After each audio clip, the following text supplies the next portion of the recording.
We're starting in 1 minute.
Ladies and gentlemen, welcome to our fireside chat titled Statecraft, the new chessboard of geopolitics. Our moderator is Rima Maktabi, Bureau Chief Al Arabiya News Network.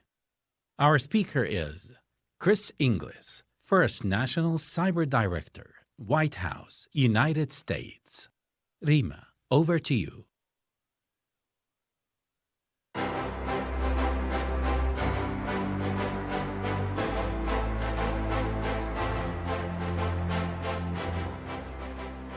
Hello, everyone, and thank you for attending. Thank you for being with us today. Thank you, Rima, for your hospitality. So, it's a question that's been on my mind.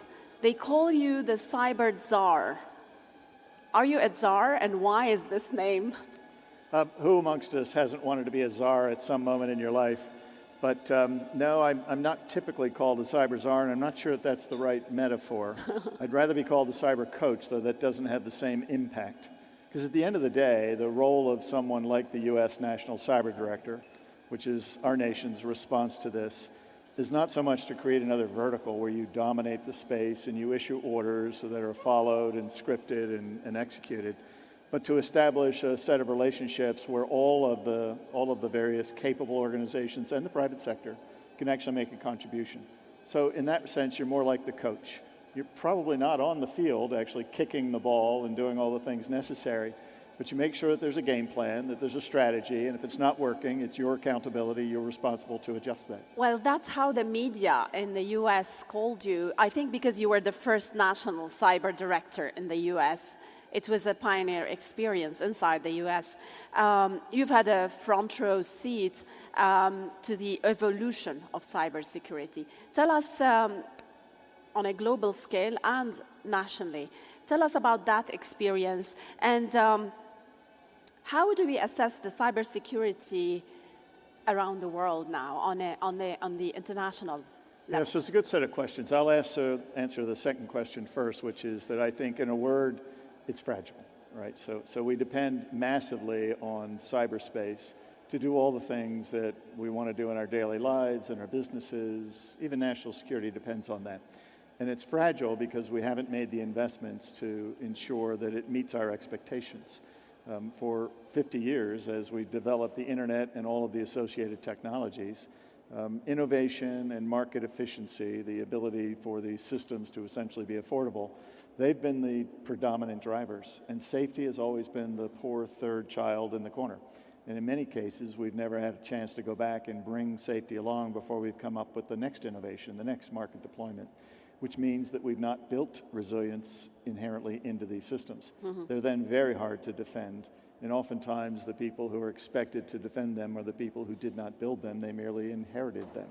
And so fragile is the word that I would use. But that's not the end of the story. I think that we can, in fact, defend these systems. I love the title of this conference, which is Collective Action.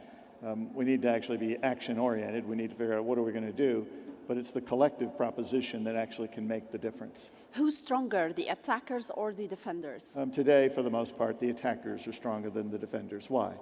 Because the attackers often, they seize the initiative, they choose the time and the place, and they're increasingly acting together. There are syndicates in ransomware where experts who might have an ability to get into your system and then to understand what's in that system and then understand how to negotiate with you about some criminal act, they're different. They have different expertise, and yet they combine their efforts to overwhelm us. We defend alone, typically, in stovepipes and silos. And so you find small organizations or nationally oriented organizations who use limited expertise, limited authorities, limited capabilities to defend themselves against a well-resourced threat.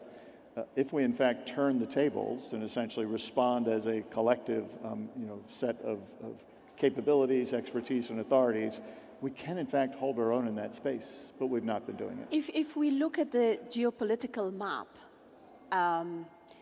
what's the most pressing threat now internationally? Yeah, so it's tempting to say that there's a particular bad actor, whether that's a nation state or a criminal activity, that's the most kind of pernicious threat, the most significant threat. But I think the low cost of entry and the wide use, the wide availability of technology makes it such that that can change on a moment's notice. I'd like to actually reverse the mirror and look back to see, what are we doing on our side? And sometimes the greatest risk in cyberspace is what we are not doing, not investing in the resilience and robustness of this space, not achieving a degree of collective action. We can, in fact, make ourselves a harder target. We can, in fact, monitor these systems, defend these systems more robustly, more collaboratively, and more than hold our own against the attackers. And so the greatest threat that I think we have is our own complacency, if not our ambivalence. Mm-hmm. And if we were to change that proposition, we could push strongly back on the aggressors. If we look at the international scene and the real world versus the cyberspace, is it a unipolar world in the cyberspace or multipolar world? Well, it's a flat world. It's a flat world in the sense that the technologies, the techniques, the tradecraft are widely available. If you go on the darknet, you can, for a fairly small sum, buy a broad array of attack methodologies. And the accessibility of the attack surfaces, the accessibility of an attacker to find and exploit something that might be a weakness in your digital infrastructure, that's also easy to get. So it's a flat world. It's not a unipolar world, though, in terms of how we think about the defense. It's a heavily siloed world where we act independently within our own stovepipes, imagining that we're solving a problem that might be similar to somebody else's, when in fact it's the same problem. In your 2022 Foreign Affairs article, the Cyber Social Contract, a very important article, you discussed how information sharing and analysis centers should help or could help nations build resilience against potentially catastrophic cyber incidents. Can this be taken also on a global level? Can nations coordinating among each other? Is there trust? Well, I think it must be taken to a global level, which I think would then in turn develop trust. Trust is something that is earned as opposed to given. And so if we did in fact combine our efforts to deliver for our citizens what they need, and that should be the focus. What do our citizens need? Not what's the geopolitical faction that we're going to aid and abet. Then I think we can develop that trust. So let's give examples. We know the U.S. adversaries in the real world. You want to tell me that in cyberspace, your enemies are not your enemies? Well, I think if you think about the physical world, and if a given nation state, the United States, has competitors or adversaries, then they're going to use cyber as one of their instruments of power. But I would reverse the proposition to say, if you're in cyberspace, do we in fact have a common aspiration to make cyberspace work for all of our citizens? We do. Do we have common threats, adversaries to that proposition? We do. And therefore, it's a more unipolar world in cyberspace than it might be in physical space. And so I wouldn't start with how do I actually equip a geopolitical faction, some set of alliances, with cyber tools? I'd start in the other place. I'd say all of our citizens deserve to have some confidence that when they flip a light switch, or they cast their vote, or they try to do something for their business in cyberspace, that it will work as intended. All of our citizens. Doesn't matter what the government might be that essentially is serving their needs. Those citizens have a common need. And we ought to organize around that principle. In which case, I think you'd find the Global South and the traditional West and the Middle East all finding common ground, common aspirations, and some common challenges. It then can become a unipolar world, at least to some better degree, and we can deliver the trust that's required. But there's disparity. Of course there is. In the cyberspace, similar to the one in the physical world. So is it about allies? Well, let's take the disparity first. That article that you referred to in the Foreign Affairs Journal was really about that. It says that we have the need for a new social contract. There are haves and have-nots, both in the physical world and in the cyber world. And if we have shared aspirations and if we had shared challenges, then shouldn't we actually kind of create a degree of collaboration amongst the haves and the have-nots so that together we can do something that no one of us can do alone? Because any of us can be the weakest link, but said in a more positive way, each of us has an opportunity to contribute to the collective aspiration of making cyberspace work for us.